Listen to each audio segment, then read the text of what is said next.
जय हिंद। देखिए, पाकिस्तान की जो विदेश नीति है किस तरह से चरमरा गई है और ये किस तरह से ब्लैक लिस्ट होने वाला है, इसको समझिए। ये 4-5 गलतियां इतनी बुरी बुरी किया है कि उतना तो मेरा कोई विद्यार्थी नहीं गलती करेगा जितना इसके विदेश मंत्रालय गलती कर रहा है।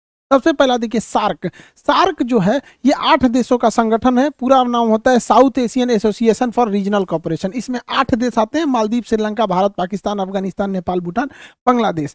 यही है सार्क। सार्क जो देश देख रहे हैं यही पहले अखंड भारत था, इसी से टूट के इतने बने हैं लोग। तो सार्क देश है। सार्क देश में सबसे पावरफुल जो देश है वो है आपका भारत है।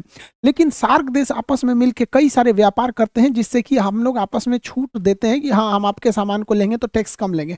पाकिस्तान की चरमराती अर्थव्यवस्था को देखते हुए वहां के विदेश मंत्री शाह महमूद कुरैशी ने सार्क देशों के मेजबानी करने की पेशकश की। भारत ने इसे ठुकरा दिया और कहा कि आतंकवाद के पनाहगार के यहाँ हम मेजबानी नहीं कर सकते। इससे इसको एक व्यापारिक लॉस हुआ है। ये बड़बोला है, कुछ भी बोल देता है, इसको कोई ठीक ठाक नहीं रहता है। अभी इसने क्या किया देखिए, ये लोग इतने बदतमीज टाइप के लोग होते हैं। आप इसकी देखिए, इनका संस्कार सीखिए। बताइए, ये सऊदी अरब के राजा से बात कर रहे हैं इस तरह से पैर सामने रख के। बताइए, ये संस्कार होता है यहाँ पर? क्या कीजिएगा, स्कूल कॉलेज कभी जाएंगे सब, नहीं तो क्या होगा। देखिए यहाँ पर ये कुर्ता पजामा पहना है, इसके सामने जूता रख दिया। ये राजा है और सऊदी अरब के कल्चर में जूता को बहुत बुरा माना जाता, बहुत बवाल हुआ था। इन लोग का ये कल्चर से मजबूर है। यहाँ देखिए, यहाँ आदमी बैठा है, इधर जूता करके बैठा हुआ है। और यही नहीं, ये महिला लोग का भी बहुत इज्जत करते हैं। देखिए, ये जूता है, यहाँ पे महिला बैठी है। बताइए, इस तरह का ये लोग के पास संस्कार होता है। ठीक हुआ कि कुर्ता पजामा पहना था, लुंगी पहना रहता तो ससुरा वैसे ही बैठता है यहाँ पर। इन लोग संस्कार विहीन हैं लोग, इन लोग से आप क्या उम्मीद कर सकते हैं। देखिए, इन लोग के ऊपर दुखती नस पर यूएनओ ने भी एक और नमक रगड़ दिया। यूएनओ की एक संस्था है counter terrorism committee. Counter terrorism committee का अध्यक्ष भारत को बनाया गया पूरे 2022 के लिए। 1 साल तक इस कमेटी का अध्यक्ष रहेगा। आप सोचिए, पाकिस्तान जो है पूरे दुनिया की जो सबसे ज्यादा आतंकवाद का एक्सपोर्ट होता है वो पाकिस्तान से होता है। सामानों का तो चाइना से होता है, अब पाकिस्तान का होता है। अब पाकिस्तान को भारत की पूरी उद्देश्य रहेगी कि इसको एफएटीए के ग्रे लिस्ट से उठा के ब्लैक लिस्ट में डाल। भारत इसमें कामयाब भी हो गया रहता, लेकिन तुर्की जो है, ये अर्दोगान, ये अपने को फरिश्ता समझता है, ये पकलोल कहीं का, तुर्की की अर्थव्यवस्था को बर्बाद कर दिया। ये पाकिस्तान को बचा लेता था।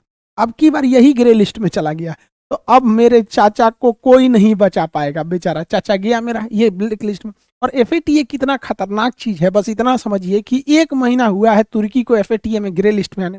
इसकी जो मुद्रा है लीरा, इतना भयानक गिरा है कि यहाँ कोई भी चीज डबल रेट का हो गया। एप्पल कंपनी अपना प्रोडक्शन को यहाँ पे बंद कर दी है, तो अब ये ब्लैक लिस्ट में जाने वाला है। तो आप देखते होंगे हालिया 1-2 महीने में पाकिस्तान के विदेश मंत्री या कुछ लोग भारत की बड़ी तारीफ कर रहे होंगे। लोग करेंगे क्यों नहीं, पिटाएंगे तब नहीं, इनको कचल के ही रखने लायक है। इन गधों ने क्या गलती किया, देखिए ध्यान से, ये भांगड़ा नाच रहा है यहाँ पर। इस्लामिक ऑर्गेनाइजेशन के देशों में जाके कहता है कि भारत ने 370 जो हटा दिया गलत हुआ है, वहां के लोगों पे अत्याचार हो गया, वापस से 370 आना चाहिए।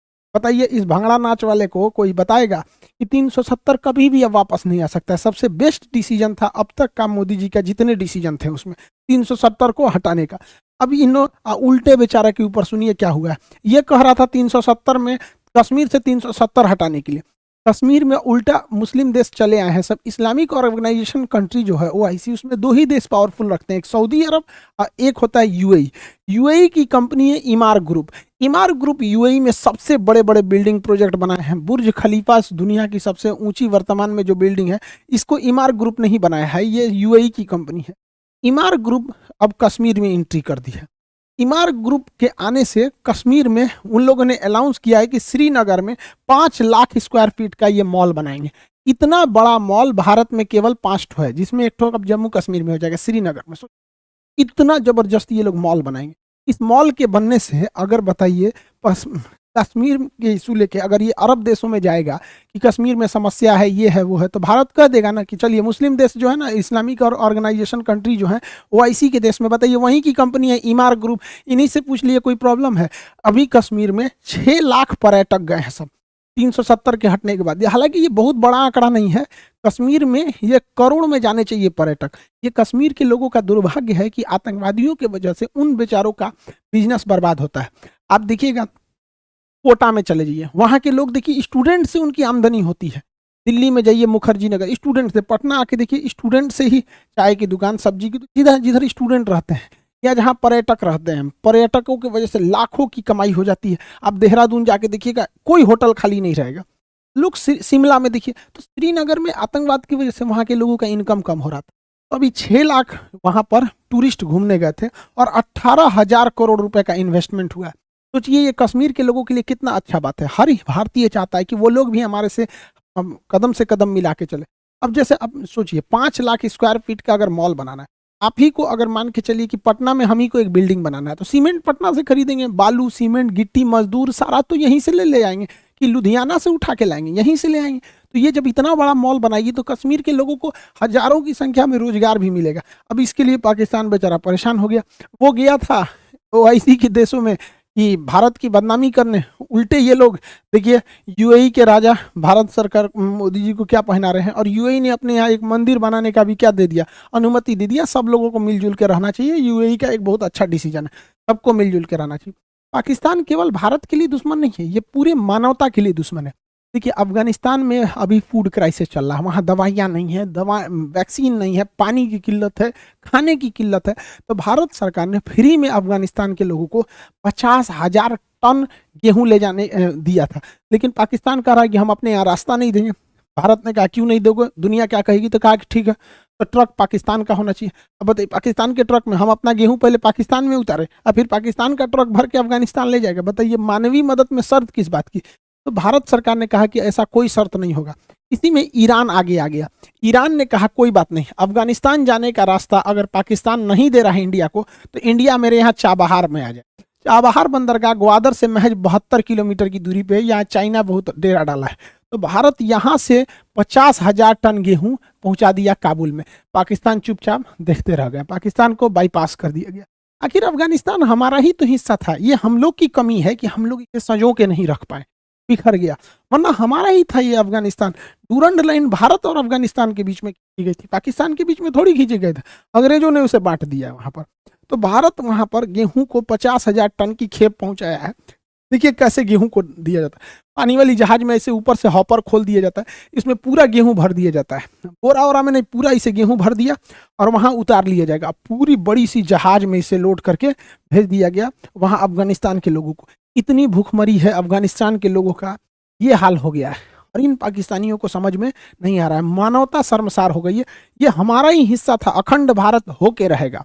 अखंड भारत ही, जब तक अखंड भारत नहीं रहेगा एशिया में शांति नहीं हो सकती। इन लोगों को खाना वगैरह पहुंचाया गया है। साथ में काबुल में बच्चों का केवल एक ही हॉस्पिटल है, इंदिरा गांधी हॉस्पिटल, बच्चों का हॉस्पिटल। छोटे मासूम बच्चों को बीमारियां हो जाती हैं, तो पाकिस्तान वाले बम फोड़ने के सिवा डॉक्टर तो जानते नहीं है सब। तो यहाँ इन बच्चों के लिए भारत ने 2 टन दवाइयाँ भेजी है। सोचिए हम लोग 10 दिन का 15 दिन का दवाई खरीदते हैं, भारत ने 2 टन दवाइयाँ भेजी हैं इस बच्चों के लिए। इतना बड़ा हॉस्पिटल भारत ने बनाया है अफगानिस्तान के लोगों की, ये होती है मानवता। सलमा डैम बनाया, सहतूत डैम बनाया, वहाँ का संसद भवन बनाया, हॉस्पिटल बनाया, सड़कें बनाया अफगानिस्तान के लोगों के लिए।